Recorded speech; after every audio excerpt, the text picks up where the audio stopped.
बिस्मिल्लाहिर्रहमानिर्रहीम। अस्सलामु अलैकुम।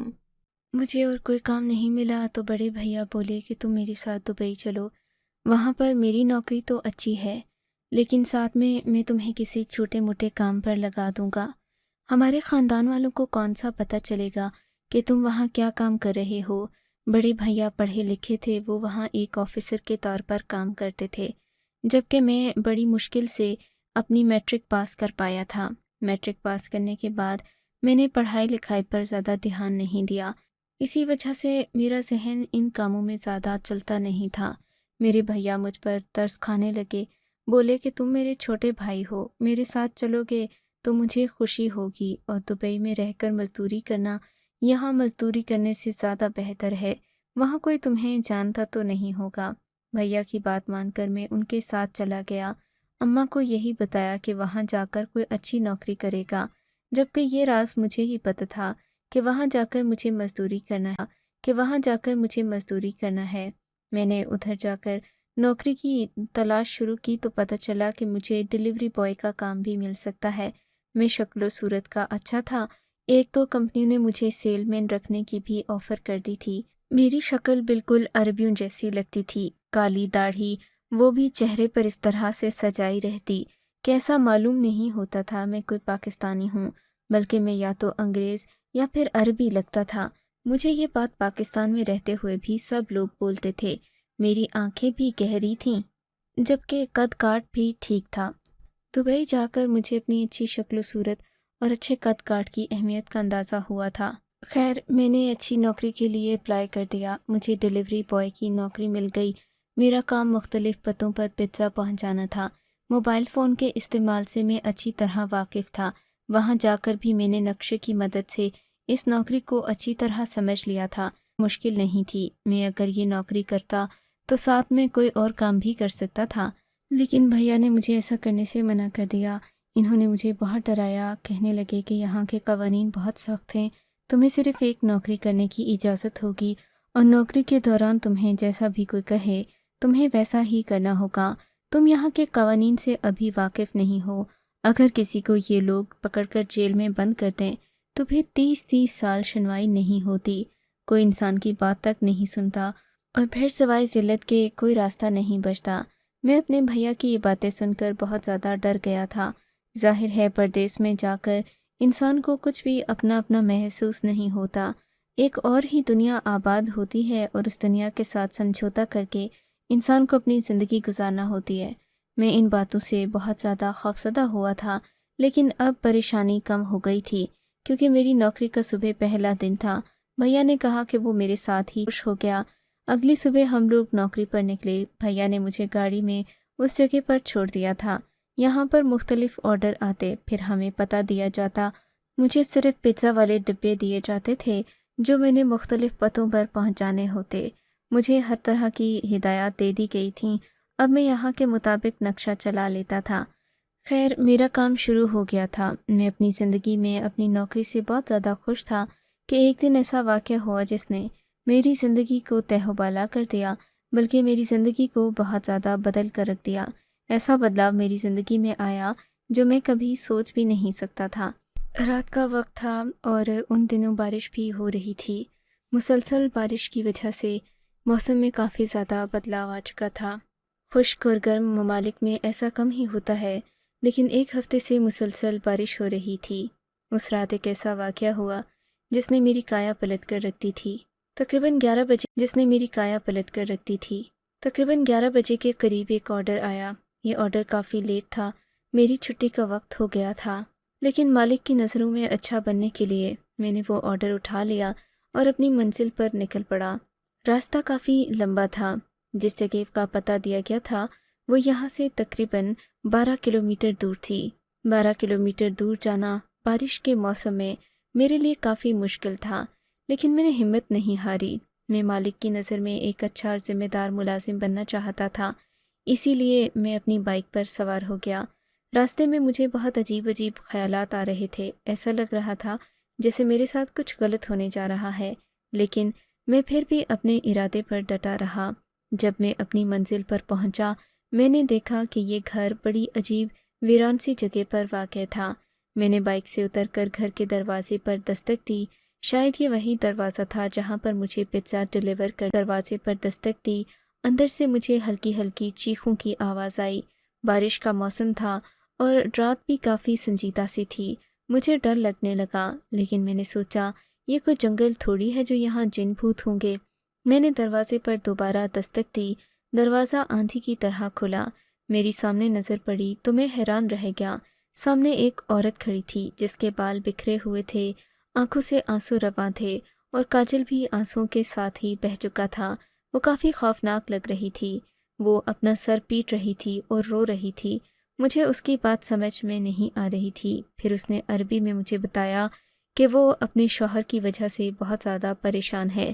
بتاتا چلوں کہ مجھے عربی روانی سے آتی تھی۔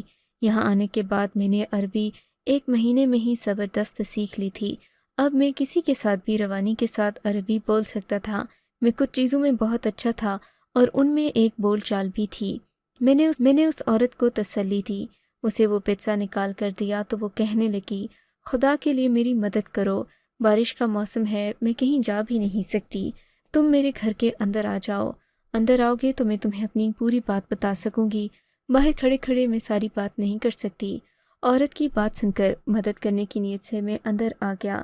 مجھے میرے بھائی نے بہت سختی سے سمجھا رکھا تھا کہ اگر تم اس طرح کسی عورت کے گھر چلے گئے، کچھ بھی ہو گیا تو اس کے ذمہ دار تم ہوگے۔ بھائی کی یاد آتے ہی میں نے تہیہ کر لیا کہ میں اس آدمی کی یا عورت کی بات کو رد نہیں کروں گا۔ یہ جیسا مجھے کہیں گے میں ویسا ہی کروں گا۔ ایسا نہ ہو کہ میرے لیے کوئی مصیبت بن جائے۔ میں اندر آ گیا۔ اس عورت نے مجھے کہا کہ میرا شوہر دوسرے کمرے میں ہے، تم چل کر اسے دیکھ سکتے ہو۔ میں نے کہا نہیں، میں دیکھ کر کیا کروں گا، آپ مجھے بتائیں، اگر میں آپ کی مدد کر سکتا ہوں تو میں ضرور کروں گا۔ وہ عورت مجھے عجیب نظروں سے دیکھنے لگی۔ اس کا رونا دھونا اب بند ہو چکا تھا۔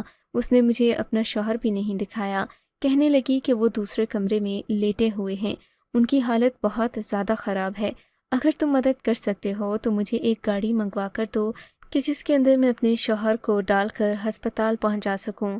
یہ سن کر میں پریشان ہو گیا۔ میں نے کہا میرے لیے یہ علاقہ اجنبی ہے، میں یہاں اس سے پہلے کبھی نہیں آیا، آپ مہربانی کریں یہ ذمہ داری کسی اور کو دے دیں۔ میری بات سن کر اس نے مجھے غصے سے دیکھا، پھر مسکرائی اور خدا جانے کیا ہوا، میرے سر پر ایک زور کی ضرب لگی اور میں زمین پر گر گیا۔ مجھے لگا تھا کہ وہ ضرب کسی نے جان بوجھ کر دے ماری ہے۔ مجھے بے ہوش کیا جا رہا تھا، لیکن میرے پاس ایسا تھا ہی کیا کہ مجھے بے ہوش کر کے اس عورت کو کچھ فائدہ ہوتا۔ میرا ذہن کئی گھنٹے تاریکیوں میں ڈوبا رہا۔ مجھے تو معلوم ہی نہیں تھا کہ میرے ساتھ ہونے کیا جا رہا ہے یا کیا ہو چکا ہے۔ میری پریشانی انتہا پر پہنچ چکی تھی۔ جب میری آنکھیں کھلیں میں نے آس پاس دیکھا۔ یہ کوئی مختلف جگہ تھی، علاقہ بھی اور تھا، کمرہ بھی اور تھا۔ میں نے نظریں گھما کر چاروں طرف دیکھا، تب وہ عورت میرے پاس آ کر بیٹھ گئی۔ اب اس کا حلیہ بالکل بدلا ہوا لگ رہا تھا۔ اس کے چہرے پر تازگی تھی، بلکہ اس نے مختلف قسم کا میک اپ بھی لگا رکھا تھا۔ اس کے میک اپ سے ایسا معلوم ہوتا تھا جیسے وہ تیار ہو کر کسی تقریب میں جا رہی ہے۔ وہ میرے قریب آ کر بیٹھ گئی، اتنے قریب کہ مجھے اس کے لمس کا احساس ہونے لگا۔ مجھے گھبراہٹ ہو رہی تھی کیونکہ میں ایک شریف لڑکا تھا، آج سے پہلے کسی عورت کے اتنے قریب نہیں گیا تھا۔ قریب جانا تو دور کی بات، میں نے کبھی کسی لڑکی کو نظر بھر کر دیکھا بھی نہیں تھا۔ اب مجھے عجیب لگ رہا تھا کہ آخر یہ لڑکی مجھ سے کیا چاہتی ہے اور کیوں آ کر میرے قریب بیٹھی ہوئی ہے۔ تب اس نے زبان کھولی تو ایک عجیب ہی بات بولی، کیا تم مجھ سے شادی کرو گے؟ اس عورت کی بات سن کر میرے تو حواسوں پر بجلی گر پڑی۔ اتنی خوبصورت عورت آخر مجھ سے شادی کیوں کرے گی؟ میں دل میں سوچنے لگا۔ میں کوئی جواب نہیں دینا چاہتا تھا، بالکل سوال بھی پیدا نہیں ہوتا تھا کہ میں اس سے کوئی بدتمیزی کرتا، کیونکہ ایک عجیب سا ڈر اور خوف میرے ذہن پر سوار تھا۔ میں کسی صورت بھی جیل جانا نہیں چاہتا تھا۔ بھیا نے میرے ذہن میں عجیب سا ڈر جو بٹھا دیا تھا۔ میں چپ ہو گیا تو وہ ہنس پڑی۔ اس کا مطلب ہے کہ میں تمہیں بہت زیادہ خوبصورت لگی ہوں، تم مجھ سے شادی بھی کر سکتے ہو، لیکن گھبرا رہے ہو۔ فکر نہیں کرو، میں تمہارے اماں ابا کو یا تمہارے بڑوں کو کچھ نہیں بتاؤں گی۔ میں جانتی ہوں کہ عربی لوگ اپنے لڑکوں کی شادیاں اپنی مرضی سے کرتے ہیں، لیکن میں کیا کروں، مجھے تم بہت زیادہ پسند آ گئے ہو۔ तुम मुझसे शादी कर लो। अगर तुमने शादी नहीं की तो मैं अपनी नस काट लूँगी, नस काट कर यही कहूँगी कि इस लड़के ने मेरे साथ ज्यादती की है और ये अब यहाँ से भाग रहा है, मुझे हैरेस किया है। मैंने उसके आगे हाथ जोड़ दिए। देखो, ऐसा मत करो। अगर मैं तुम्हें पसंद आ गया हूँ तो मैं तुमसे शादी कर लूँगा, लेकिन जिस तरीके से तुम कह रही हो ये एक गलत बात है और मैं कभी भी गलत चीज़ का साथ नहीं दे सकता। मेरी बात सुनकर वो फिर से हंस पड़ी। अरे तुम तो बड़े उसूल परस्त निकले, और मैं कौन सा तुम्हें हमेशा के लिए शादी करने का कह रही हूँ। बस तुम्हें थोड़ी देर के लिए मुझसे शादी करना होगी। थोड़ी देर के लिए कौन सी शादी होती है? मैं घबरा कर बोला था। तुम्हारी अंग्रेज़ी बहुत खूबसूरत है। वो फिर से हंसने लगी। हाँ मैं जानता हूँ, लेकिन जो बात आप कह रही हैं वो भी मुमकिन नहीं। अरे क्यों मुमकिन नहीं? तुम सोच भी नहीं सकते कि मैं क्या क्या दे सकती हूँ तुम्हें। फ़िलहाल तुम्हें मुझसे शादी करना होगी, लेकिन तुम किसी को बताओगे नहीं। मुझे दरअसल कल अपने माँ बाप को ये बताना होगा कि मैंने तुमसे शादी कर ली है, वरना मेरे माँ बाप मेरी शादी किसी और से कर देंगे।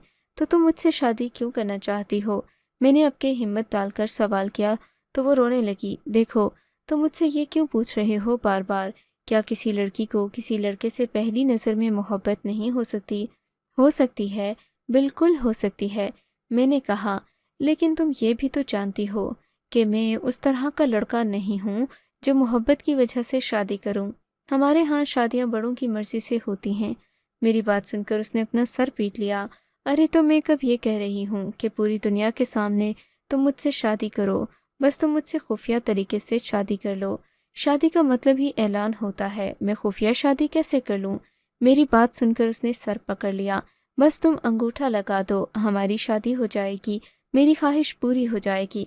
बदले में मैं तुम्हें पैसे भी दूंगी। देखो, तुम्हारे लिए इससे अच्छी ऑफर की तुम्हें। मैं उसकी बात सुनकर सोच में पड़ गया था। हाँ, कहती तो तुम ठीक हो, तुम हो भी खूबसूरत। हाँ, खूबसूरत हूँ, मगर मेरी खूबसूरती पर नज़र मत रखना, उसने बड़े गुस्से वाले अंदाज में कहा था। मैं तुम्हें इस शादी के बदले में पैसे दूंगी। तुम बस इस पेपर पर साइन करोगे, फिर हमारी शादी हो जाएगी। इसके अलावा मुझे कुछ नहीं चाहिए। ये कहकर उसने वो कागज़ मेरे आगे कर दिए। मैं फटी फटी नज़रों से उन कागज़ों को देखने लगा। ये क्या है? उसमें कुछ अरबी में लिखा हुआ था। अब चूंकि वो औरत खुद भी मुझे एक अरबी समझ रही थी, इसलिए मैंने ज़्यादा ध्यान नहीं दिया। मैंने कहा कि इस कागज़ पर जो लिखा है वो मुझे कबूल है, क्योंकि तुम जो मुझे कबूल हो। मेरी बात सुनकर वो खुश हो गई। सच पूछें तो उस वक्त मैं भी उसकी मीठी मीठी बातों में आ गया था। मैं खुद भी ये शादी करना चाहता था, क्योंकि वो लड़की बहुत खूबसूरत थी और बिना किसी हक महर के वो मेरे निकाह में आना चाहती थी। इससे भली भली खूबसूरत क्या बात होगी, मैंने दिल में सोचा था। और वैसे भी शादी करके मर्द का क्या ही घट जाएगा। मैंने दिल में सोचा, अगर अच्छी हुई तो इसे अपने साथ अपने मुल्क ले जाऊंगा, ना अच्छी हुई तो छोड़ दूंगा। मैं दिल में ये सोचकर मुतमईन हो गया था। फिर उसने मेरे सामने कुछ कागजात लाए और नीले रंग की स्याही भी। मैंने उन सभी कागजात पर दस्तखत कर दिए। मेरी ज़िंदगी में इससे ज़्यादा खूबसूरत लम्हा आज तक नहीं आया था। मैं उस लड़की को अपनी बीवी बना चुका था, लेकिन ना ही कोई गवाह था और ना ही कोई और इंसान यहाँ पर बैठा हुआ था। फिर मेरे जहन में एक अजीब बात आई, जो कि मैंने सवाल की सूरत में उसके सामने रखी। मैंने कहा, देखो सलोनी, तुमने तो कहा था कि तुम मुझसे शादी करना चाहती हो, निकाह करना चाहती हो, पर जब मैं तुम्हारे घर आया तो तुमने ये कहा कि मेरा शौहर बीमार है, उसे डॉक्टर के पास लेकर जाना है। अगर तुम्हारा शौहर बीमार था, डॉक्टर के पास लेकर जाना था, तो फिर तो करना चाहिए था। लेकिन वो मेरा मसला नहीं। मसला ये है कि तुम तो शादीशुदा हो पहले से भी, अब क्या दोबारा शादी करोगी? मेरी बात सुनकर उसका रंग बहुत बदल गया। कहने लगी, तुम्हें किसने कहा कि मैंने दो शादियां कर रखी हैं? जिस शख्स को मैं अपना शौहर कह रही थी वो मेरी बहन का शौहर था, और वैसे भी बाकी के लोगों को हम यही कहते हैं कि हमारा शौहर है। इस बात से मैं भी वाकिफ़ हूँ, मेरी बहन भी वाकिफ़ है। तुम फिक्र नहीं करो, वो मेरा शौहर नहीं था। चूँकि उस वक्त मैं सिर्फ तुम्हें एक डिलीवरी बॉय समझती थी, तो मैंने तुम्हें तफसील नहीं बताई। इसलिए भी ये सारा नाटक किया ताकि तुम्हें मुझसे हमदर्दी महसूस हो। अगर मैं बहन का शौहर कहती तो शायद तुम पीछे हट जाते। ये इंसानी फितरत है और कुछ नहीं। उस लड़की ने बड़े माहिराना अंदाज में बताया। अब मेरे पास कोई जवाज़ या फिर दलील नहीं बची थी जिससे मैं उसे कायल कर सकता। मैंने उसे माजरत कर दूंगा। जैसा तुम्हें बेहतर लगता है तुम वैसा ही करो। वो लड़की बड़े खुले दिल की मालिक थी। कहने लगी कि तुमसे शादी करके मेरी ज़िंदगी मुकम्मल हो जाएगी। मेरा इससे पहले कोई शौहर नहीं। तुम मुझसे चाहे जितनी मर्जी कस्में ले लो, और अगर होता तो मैं तुमसे शादी क्यों करती, और बिलफर्ज अगर मेरा शौहर होता मैं उसके साथ रहती तो वो आकर मुझे इतने बड़े कदम से क्यों न रोकता। एक शादी पर दूसरी शादी तो होती ही नहीं। मैं उसकी बातें सुनकर चुप हो गया था, लेकिन मैंने उसे सख्ती से मना कर दिया कि ये बात मैं अपने भाई को नहीं बताऊंगा, वरना मेरा भाई मुझ पर शक करेगा, कभी यकीन नहीं करेगा। वो तो यही कहेगा कि थोड़ी सी आज़ादी क्या मिली, मैंने यहाँ आते ही शादी रचा ली। उसने कहा ऐसा कुछ भी नहीं होगा, अब तुम दस्तखत करके अपने घर जा सकते हो, फिर तुम्हें यहाँ आने से कोई नहीं रोक सकता। तुम और मैं तो मियाँ बीवी होंगे। मैं उसकी बातें सुनकर 7वें आसमान पर पहुँच गया। खुशी खुशी मैंने अपने घर का रास्ता लिया, लेकिन उस वक्त सुबह के 4 बज रहे थे। जब मैं घर पहुंचा तो मेरे भाई ने मुझसे पूछा कि तुम इतनी देर को घर क्यों आए। मैंने उससे बात छुपा दी। मैंने कहा कि बारिश थी, बारिश की वजह से मैं घर नहीं आ सका। बारिश के डर से मैं एक जगह पर पनाह लिए हुए था। मेरे भाई ने मुझे कहा कि तुम पनाह लेने तो न जाने कहाँ गए थे, लेकिन मुझे बहुत डर लग रहा था। भाई के चेहरे के तासुरात बिल्कुल बदले हुए थे। फिर भाई ने इशारा करके मुझे ड्राइंग रूम में बुलाया। मैंने देखा कि ड्राइंग रूम में कोई और नहीं बल्कि मेरे अब्बा जी भी बैठे हुए थे। अब्बा जी को दुबई में देखकर मेरी हैरत की इंतहा न रही। अब्बा जी मेरे गले लग गए। कहने लगे कि बेटा, मैं पाकिस्तान से यहाँ आया हूँ। वैसे तो मैं उम्रा करने जा रहा था, लेकिन सोचा कि एक दिन मैं दुबई में भी रुकूंगा, और ये सारा मुझे कंपनी की तरफ से मिला है। मेरे अब्बा भी एक सरकारी मुलाजिम थे और उन्हें यहाँ रुकना बहुत ज़रूरी लगा था। लेकिन आज अब्बा से मिलकर भी मैं बहुत घबरा रहा था। ना जाने क्यों आज मेरा दिल बहुत अजीब तरीके से धड़क रहा था। अब्बा को हम दोनों ने खूब खिदमत खातिर करने का ठेका ले रखा था। अब्बा जान सुबह सुबह हम दोनों से मिलने के लिए आए थे, लेकिन 2-3 घंटों के बाद एक ऐसा वाक़या हो गया जिसने मुझे शर्मिंदा कर दिया और अब्बा के सामने मैं नज़र उठाने के काबिल भी नहीं रहा। हमारे घर में पुलिस दाखिल हो गई थी। भैया तो वैसे भी किराए के इस घर में रहते थे, और मुझे यहाँ पर पुलिस को देखकर बहुत ज़्यादा परेशानी हुई थी। मैं समझा कि कोई गलतफहमी होगी, लेकिन फिर पता चला कि वो तो मेरे पते पर आए हैं। मैंने देखा पुलिस वालों के साथ एक औरत भी थी, और ये वही औरत थी जिसे कल रात मैंने अपार्टमेंट में देखा था, जिसे तो मैं तन्हाई में अपनी बीवी को भूल कर चुका था, ये जाने बगैर कि वहाँ पर लिखा क्या हुआ था। ना मैंने पढ़ा, न सुना, न देखा, न तहकीक की, और उन कागजात पर दस्तखत कर दिए क्योंकि मेरे सामने एक औरत बैठी हुई थी, और उसी ने मुझे ये बात कही कि वो मेरी बीवी बनने जा रही है। मैं तो इस लालच में उन कागज़ों पर दस्तखत कर आया था, लेकिन अब पुलिस मुझे लेने के लिए आई तो उन्हीं दस्तखत का हवाला दिया। उन पर तो मेरे अंगूठे भी लगे हुए थे। मेरे हाथ पांव कांपने लगे। मेरे भाई ने भी मुझे खूब बातें सुनाई। कहा कि अब तुम थाने जाओ और यहाँ के कानून को भुगतो, क्योंकि मैंने तुम्हें पहले समझाया था कोई गलती नहीं करना। पुलिस वाले मुझे लेकर वहाँ के पुलिस स्टेशन में आ गए। मेरे दस्तखत देखे गए, वो मैंने ही किए थे। वो दस्तखत दरअसल बहुत ही ज़्यादा ख़तरनाक थे, क्योंकि वो एक ऐसे कागज़ पर लगाए गए थे जिन पर मेरा नाम लिखा हुआ था, और ये एक रसीद थी।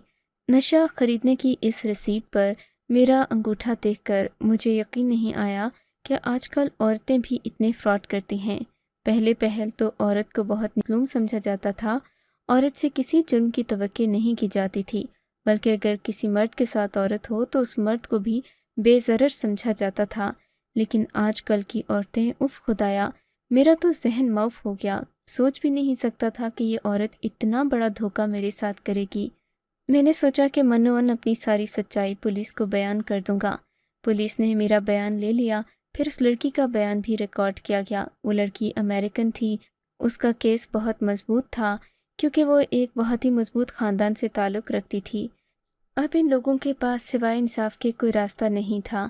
चुनाचे मेरा भी रिकॉर्ड चेक किया गया। मैं एक मामूली सा पिज्ज़ा बॉय था, जबकि उस लड़की का नशे के साथ पहले भी काफ़ी ताल्लुक़ रह चुका था। 2-3 کیسز میں وہ طلب بھی کی جا چکی تھی۔ خدا نے میری مدد کی، میری نیت صاف تھی، ورنہ اللہ جانے میرے ساتھ کیا ہوتا۔ آپ کو اگر یہ کہانی اچھی لگی ہے تو اس ویڈیو کو لائک کیجیے اور اس طرح کی مزید کہانیاں سننے کے لیے ہمارے چینل کو ضرور سبسکرائب کیجیے۔ کہانی سننے کا شکریہ۔ آپ سے ملاقات ہوگی اگلی ویڈیو میں، تب تک کے لیے اللہ حافظ۔